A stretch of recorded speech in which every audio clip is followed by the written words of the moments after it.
Good morning dear students, कैसे हैं आप सभी लोग। आई होप सभी लोग ठीक होंगे और अपनी स्टडी के लिए थोड़ा सा अब जाग जाओ, क्योंकि समय कम है और समय कम है तो आप लोगों को कुछ ज़्यादा मेहनत करनी होगी। अब सितंबर स्टार्ट हो चुका है, अक्टूबर नवंबर दिसंबर जैन फेब, अब बोर्ड के आपके एग्ज़ाम फॉर्म आ जाएंगे, तो आप लोग प्रिपेयर हो जाएं भाई। अपनी जो स्टडी है अब उसको थोड़ा सा फाइनल टच देने के मूड पे आ जाए, क्योंकि जो चीज़ें हैं अब थोड़ा स्पीडली लेकर के चलेंगे, क्योंकि पेंडेमिक तो चलता ही रहेगा और इस पेंडेमिक में जो हमारी क्लासेस है वो कंटिन्यू हैं। हमने लास्ट टाइम स्टाफिंग को डिस्कस किया था। स्टाफिंग का मीनिंग क्या था? What is the meaning of staffing? Staffing is what?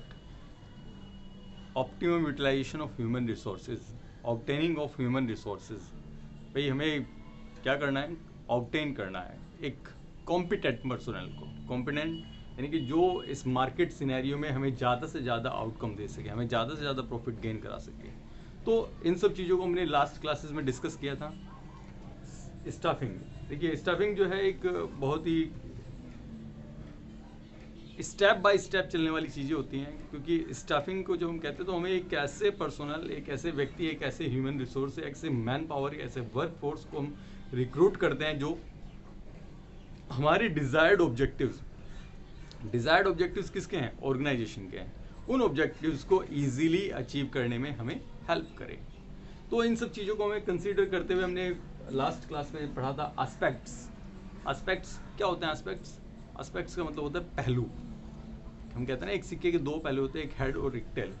तो ये वही पहलू हैं किसके? स्टाफिंग के। तो फर्स्ट रिक्रूटमेंट का मतलब भर्ती, दूसरा सिलेक्शन यानी कि चयन, और तीसरा ट्रेनिंग यानी कि उसको ट्रेन करना, आपकी अपनी ऑर्गेनाइजेशन की नीड्स एंड वांट्स के अकॉर्डिंग उसको ट्रेंड किया। तो हम क्या कहते हैं कि भाई इन तीनों पहलू पे हम क्या करेंगे, अब इनके ऊपर हम चर्चा करेंगे, इन पहलू के ऊपर कि किस तरह से स्टाफिंग यानी कि किस तरह से एक ऑर्गेनाइजेशन के अंदर, किस तरह से ऑर्गेनाइजेशन अंदर चीज़ों को हम समझते हैं। ठीक है, स्टाफिंग में कुछ स्टेप्स हैं। The first step is estimating the man power requirement. देखिए स्टाफिंग करने से पहले सबसे पहले जो हमारा प्रोसेस में जो पहला स्टेप है, जो पहला कदम होगा, वो ये पता करना होगा कि रिक्वायरमेंट यानी कि आवश्यकता कितनी है, हमें कितने लोगों की आवश्यकता है और किस किस फील्ड में। वो मार्केटिंग में हमें कितने की आवश्यकता है, हमें प्रोडक्शन में कितने की आवश्यकता है, हमें फाइनेंस में कितने की आवश्यकता है, एवरीवेयर यानी कि हमें मैन्युफैक्चरिंग यूनिट में कितनी आवश्यकता है। तो वो एक पूरा ब्यौरा यानी कि एक पूरा हम अपने पास रिकॉर्ड पहले उसे क्या करेंगे? गैदरिंग करेंगे उसकी, यानी कि उसको इकट्ठा करेंगे, उसको मोबिलाइज करेंगे कि भाई कहाँ कहाँ रिक्वायरमेंट्स हैं। क्योंकि जब तक हमें रिक्वायरमेंट का नहीं पता होगा तब तक हम किसको रिक्रूट करेंगे? नहीं कर सकते। The first step is what? Estimating the man power. Estimating यानी कि अनुमान लगाएंगे मैन पावर, कितने आदमी, कितने ह्यूमंस की हमें आवश्यकता है। The next one is recruitment. देखिए रिक्रूटमेंट की जब हम बात करते हैं तो रिक्रूटमेंट हमारे दिमाग में आता है कि भाई सिलेक्शन हो गया, रिक्रूटमेंट नहीं। लेकिन रिक्रूटमेंट का अर्थ होता है सिर्फ पब्लिश एडवर्टीजमेंट। एडवर्टीजमेंट एक विज्ञापन निकालना कि भाई रिक्रूटमेंट, हमारे यहाँ रिक्रूटमेंट होगा। हम देखते हैं कि भाई जो न्यूज़पेपर में, हमारे न्यूज़ चैनल्स पे, हम देखते हैं इंटरनेट पे, अब बहुत सारी ऐसे प्रिंट मीडिया पे, तो ये जितने भी सोर्सेज हैं उन सब में हम क्या कर देते हैं? पब्लिश कर देते हैं कि हमें इस ओपनिंग, इस जॉब के लिए हमें हमें अपने फाइनेंस डिपार्टमेंट में एक फाइनेंशियल एनालिस्ट की आवश्यकता है, जो हमें क्या कर सके, वो हमें बताए कि भाई इन्वेस्टमेंट कहाँ पे करना है, फंड रेज कहाँ से करना है। तो हम क्या निकालेंगे? एक रिक्रूटमेंट उसके अंदर उस जॉब के रिगार्डिंग, देखिए दो चीज़ होती है, job evaluation and job specification. उस जॉब का कंप्लीट स्पेसिफिकेशन होगा कि क्या क्या चीज़ें और क्या क्या एलिजिबिलिटी, क्या क्या योग्यताएं आपके पास होनी चाहिए।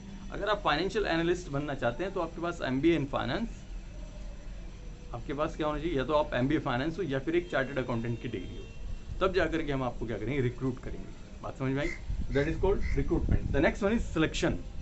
अब जब सिलेक्शन की बात करते हैं तो हम क्या करते हैं कि भाई हमारे पास जो एप्लीकेशंस आई हैं उनमें से जो हमारे लिए जो एलिजिबल हैं हमारी जॉब ओपनिंग के लिए, हम उसको क्या करेंगे? सेलेक्ट करेंगे। सेलेक्ट कि भाई अब आप आ जाइए। सेलेक्ट वो किस आधार पर होगा कि उसमें से स्क्रूटनाइज कर देंगे हम किसको, जो हमारे एलिजिबल नहीं है, जो एमबीए इन फाइनेंस नहीं है, जो सीए नहीं है, हम उनके एप्लीकेशंस को क्या कर दें, कैंसिल कर दें। और सेलेक्ट करने के बाद कि भाई अब आपको क्या होगा, एक टेस्ट, भाई रिटन टेस्ट, आपका साइकोलॉजिकल टेस्ट, आपका फिजिकल टेस्ट, आपका मेडिकल टेस्ट, तो वो सारे टेस्ट हमारे कहाँ पे होंगे, सिलेक्शन प्रोसेस में होंगे। और सिलेक्शन प्रोसेस में फिर हम उसे क्या करेंगे, इन टेस्ट को लेने के बाद उसको सेलेक्ट करेंगे, and then we are going to placement and orientation. फिर उसको हम क्या कर देंगे, प्लेस कर देंगे उसको, उसकी जॉब जो है उसको वो ड्यूटी असाइन कर देंगे, वो टास्क असाइन कर देंगे। प्लेसमेंट ओरिएंटेशन भी एक वर्ड जुड़ा हुआ है। ओरिएंटेशन का मतलब होता है कि आप, अगर आपने नया रिक्रूटमेंट किया तो आप जो पुराने वर्कर्स है, पुराने एम्प्लॉइज है, उनके साथ क्या करेंगे, एक ओरिएंटेशन मीटिंग, एक ओरिएंटेशन कि भाई आप इन सभी लोगों से क्या करें, आप मिल लें सभी लोगों से जो हमारे प्रीवियस स्टाफ है। Next one is training and development. फिर हम देखेंगे कि भाई आपको ट्रेनिंग की आवश्यकता है, वो टाइम बाय टाइम ट्रेन किया जाएगा कि आपका 6 महीने आपको ट्रेनिंग दी जाएगी काम करने के लिए, और देन आपको क्या कर देंगे, फिर हम प्रमोट करेंगे। The next one is performance appraisal. देखिए जब हम परफॉर्मेंस अप्रेजल की बात करेंगे, परफॉर्मेंस अप्रेजल का मतलब क्या है, हम इवेल्युएट करते हैं किसको, एक एम्प्लॉय की वर्थ को इवेल्युएट करते हैं। इवेल्युएट का मतलब, इवेल्यूएशन का मतलब आकलन करेंगे कि हमने जिस काम के लिए आपको अपॉइंट किया था, क्या आप उन उम्मीदों पर खरा उतरे हैं। परफॉर्मेंस अप्रेजल, हमने आपको रिक्रूट किया था कि आप हमें 10,000 यूनिट्स को हर महीने हमारी सेल करेंगे। अगर आप सेल्स रिप्रेजेंटेटिव हैं तो क्या आपने सेल किया, तो वो क्या है, हम उनकी परफॉर्मेंस को, अगर उन्होंने टास्क को पूरा किया है, उन्होंने अपने दिए हुए टारगेट को पूरा किया है, तो हम उन्हें क्या करें, अप्रेज करेंगे। वो अप्रेज, वो मॉनेटरी भी हो सकता है, वो आकर के प्राइजेस भी दिए जा सकते हैं, वो किसी भी फॉर्म में हो सकता है। The next one is promotion and career planning. भाई जब आप क्या करेंगे, अप्रेज हुए, आपको अवार्ड भी मिला, मॉनेटरी मिला, या फिर वो आपको बुला करके एक प्राइज दिया गया अवार्ड सेरेमनी में, तो उसके बाद हम क्या करेंगे, आपको प्रमोट करेंगे कि आप पहले क्या थे, हमारे यहाँ पर सेल्स मैनेजर थे, अब आप एरिया मैनेजर हैं। पहले एसएम थे, अब आप पूरे एरिया को, पूरा सर्कल आपके पास है। अब आप इस सर्कल को क्या करेंगे, ऑपरेट करेंगे अपने अकॉर्डिंग। पहले आप सिर्फ एक छोटे से सेल्स मैनेजर थे, तो वो क्या है, हमारा प्रमोशन। और जब प्रमोशन होगा तो हमारी सैलरी बढ़ेगी, सैलरी बढ़ेगी, हमारा डेजिग्नेशन भी बढ़ेगा, हमारा रुतबा भी बढ़ेगा। That is what promotion and career planning. The next one is compensation. Compensation क्षतिपूर्ति। कंपनसेशन यानी कि जो भी मॉनेटरी रिवॉर्ड्स एक एम्प्लॉय को एक ऑर्गेनाइजेशन के अंदर मिलते हैं, तो वो क्या है, उसके लिए उसका कंपनसेशन। अगर आप बोनस आप ग्रास्प करते हैं, आप कमीशन ग्रास्प करते हैं, आप सैलरी ग्रास्प करते हैं, XYZ in terms of money, जो भी चीज़ें आपको मिलेगा कंपनसेटरी, तो वो क्या होगा, आपका compensation. So these are the steps of staffing. The first one is estimating the manpower requirements, then recruitment, selection, placement, orientation, training and development, performance appraisal, and what, promotion and career planning, and next compensation. So these all comes under aspects of staffing, यानी कि staffing के aspects के अंदर ये सारी चीज़ें, पूरा process क्या करता है, वर्क करता है। देखिए जब हम स्टाफिंग यानी कि स्टाफिंग के लिए जाते हैं, हमने एक बार एस्टिमेशन कर लिया, अनुमान लगा लिया, तो अनुमान लगाने के बाद हम हर एक डिपार्टमेंट कि भाई कहाँ पर स्कार्सिटी है, कमी कहाँ पर है, जहाँ पर स्कार्सिटी हो आप वहाँ से उसको क्या करें, उस जॉब को, उस ओपनिंग को, उसे फिल किया जाए।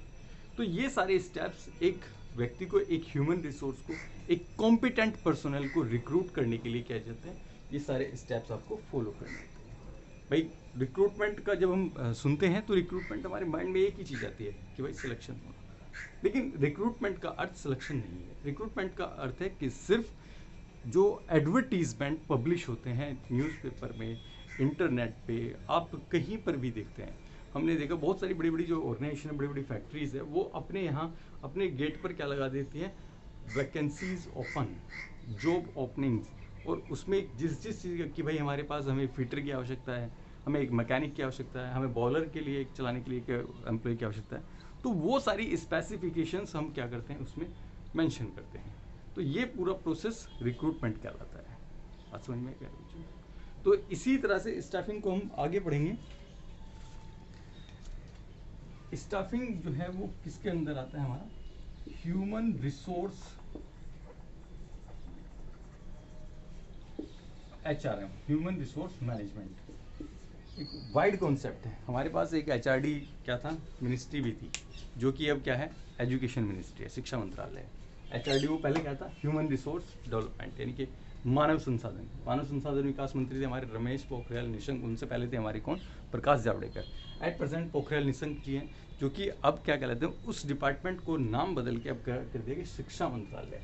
तो ह्यूमन रिसोर्स मैनेजमेंट यानी कि एक व्यक्तियों का, व्यक्ति भी, ह्यूमन बीइंग क्या है, is an asset for an organisation. तो उनका भी क्या होता है, मैनेजमेंट होगा। मैनेजमेंट वो होगा कैसे?